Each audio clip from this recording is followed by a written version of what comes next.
Clip này thì mình sẽ review cho các bạn rất là nhiều cái dòng cờ lê lực đầu rời của hãng Cashtool Germany. Đây các bạn có thể thấy trên mặt bàn mình đây. Đây, máy quay có thể quay lại gần đây cho các bạn thấy rất là nhiều dòng cờ lê lực. Ở đây thì mình đã có 36 cây cờ lê lực đầu rời của hãng Cashtool. 36 cây nhưng nó chia được làm 3 size khác nhau, thì tổng thể là mỗi size là gồm có 12 cây. Đó, thì clip này thì mình sẽ review cũng như là nói cho anh em biết một vài những đặc điểm chính của cái dòng cờ lê lực đầu rời của hãng Cashtool Germany. Đó, ok. Thì đây là cái trọn vẹn của một cái cây cờ lê lực đầu rời, tức là cờ lê lực đầu rời đây chúng ta phải kết hợp những cái dạng đầu rời như thế này. Đó. Đầu rời này thì thông thường nó sẽ có hai loại, một loại là size 14x18 tức là cái mô tả của cái phần này, và một loại là 9x12 là mô tả của cái phần đầu chuôi đầu nhét như này. Đó, thì tương ứng với cờ lê lực như thế, cờ lê lực với những size cờ lê lực nhỏ thông thường là khoảng dưới 100 Nm thì nó sẽ sử dụng cái đầu rời có chuôi là 19x12, còn những cái từ 200 Nm lớn trở lên thì sẽ sử dụng chuôi là 14x18 mm. Đó, đầu rời thì có rất nhiều dạng, đầu cờ lê rời, đầu cờ lê tròng hay là đầu tuyếp, có rất là nhiều chủng loại. Thì Cashtool thì có rất nhiều loại cờ lê đầu rời và họ cũng có rất nhiều bộ. Đó, ok, thì bây giờ mình sẽ đi vào chi tiết cái dòng này đi. Ok, em sẽ review ở đây. Ở đây thì cây lực Cashtool đại diện cung cấp bởi Unicom GSC. Đó, thì trên tay mình đây đó là cái cây cờ lê lực, size của nó là mã hàng của nó 516 1632. Cây này có giải lực là từ 20 tới 100 Nm. Đó, cây này chỉ vặn một chiều đấy nha, hai anh có nốt ở đây, tức là chiều xuống theo chiều mũi tên đồng hồ nha, tức là chỉ kiểm soát lực siết được theo một chiều. Đó. Cái cây này thì điều chỉnh lực thông qua phần chuôi. Anh em sẽ thấy là phần chuôi của nó có cái phần này thông tin là khóa và mở, nhấc ra nhảy dùng để mở thì chúng ta sẽ điều chỉnh. Cái phần hiển thị của nó sẽ thông qua cái cửa sổ Windows. Ở phần điều chỉnh này nó có zoom to ra và chúng ta chỉnh được ở đây và xem cái giải lực ở đây. Đó.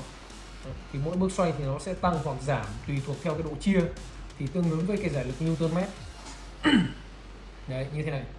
Đó. Có hai cái hệ tham chiếu đơn vị lực ở đây, tức là gồm có Newton mét này và bao feet. Đó, giải Newton mét này thì nó là cái giải phổ biến. Đấy, và khi mà chúng ta cái lực siết đến cái lực siết mà chúng ta cần thao tác thì chúng ta đóng cái phần chuôi lại. Đó, đóng ngay lại đó. Rồi, ok. Và chúng ta sẽ cầm để thao tác siết mở bu lông. Đó, cái phần chuôi này thì được làm bằng nhựa tổng hợp này, phần này có các khía để giúp tăng cái phần ma sát khi mà chúng ta thao tác. Đấy. Thì muốn thao tác thì chúng ta phải có cái đầu rời nha. Thì đầu rời tùy thuộc theo nhu cầu mình sử dụng. Ở đây mình sẽ chỉ là ví dụ. Đấy, mình sẽ lắp vào nha. Đó, cái phần mà có chấm đen thì nó sẽ phải nằm ở phần này để chúng ta có thể lấy ra và tháo rời được cái phần đầu rời này, nó sẽ là như này. Đó, sẽ thao tác lắp vào siết mở ốc như này. Đó. Thì khi mà đặt lực thì nó sẽ bị trượt và nó sẽ báo hiệu theo cái dạng click để thông báo anh em đã đạt lực.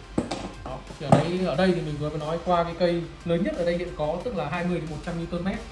Đấy, thì gồm có 12 cây. Rồi. Tiếp đến một cái cỡ khác ở đây thì chúng ta có cái cây này 516 1622 là một size nhỏ kế tiếp sau cái dòng này. Đó. Cây này là từ 10 tới 50 Nm. Đấy. Tương tự thôi, cách thức điều chỉnh lực, tất cả mọi thứ tương tự, nó chỉ khác nhau về cái giải lực thôi. Thì khi mà thiết kế cờ lê lực ấy, thì cái chiều dài nó sẽ tương ứng với cả cái giải lực tối đa mà nó có thể siết được. Đấy, thì ví dụ như cây này 50 Nm thì chiều dài nó chỉ như này thôi. Đó, thì so sánh với cả cái cây 100 Nm thì nó sẽ là như này. Đó. Đó. Giải lực lớn hơn thì chiều dài nó sẽ lớn hơn, nó tuân theo cái định luật 3 Nm. Đấy. Tương ứng thôi. Đây, đồng thời thì lắp vào nha và thao tác. Ok, tương ứng. Đây mình cũng có 12 cây. Đó, và một cái size nhỏ nhất cuối cùng ở đây thì mình có cái cây này là từ 5 cho tới là 25 Nm. Đấy, thì nếu như mà xét về làm ô tô thì cây này rất là phù hợp làm trong cái phần kiểm soát những con bu lông đai ốc ở mặt máy ô tô hay sử dụng cái cây này. Đó, giải lực vẫn vậy, Newton mét, bao feet, điều chỉnh lấy ra. Đấy, xoáy và đóng vào khi mà đã chỉnh xong cái lực cần thiết.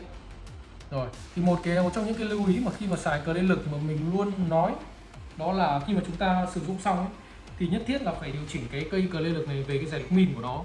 Ví dụ như cây này của nó là từ 5 cho tới là 25 Nm, thì ví dụ như chúng ta mà thao tác, chúng ta có chỉnh lực là lên độ khoảng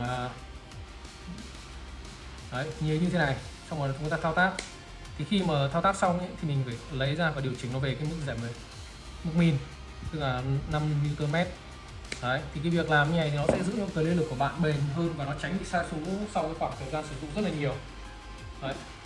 Ok, thì vừa rồi thì mình vừa mới review tổng quan cho các bạn 36 cây cờ lê gồm có 3 size, cờ lê lực đầu rời của hãng Kaistun Germany. Unicom GC thì là đại diện của Kaistun tại Việt Nam, thì các bạn muốn mua hàng hay là muốn tư vấn cái dòng cờ lê lực có thể comment dưới video hoặc gọi tới số hotline của chúng tôi. Ok, xin chào và hẹn gặp lại các bạn trong clip tiếp theo.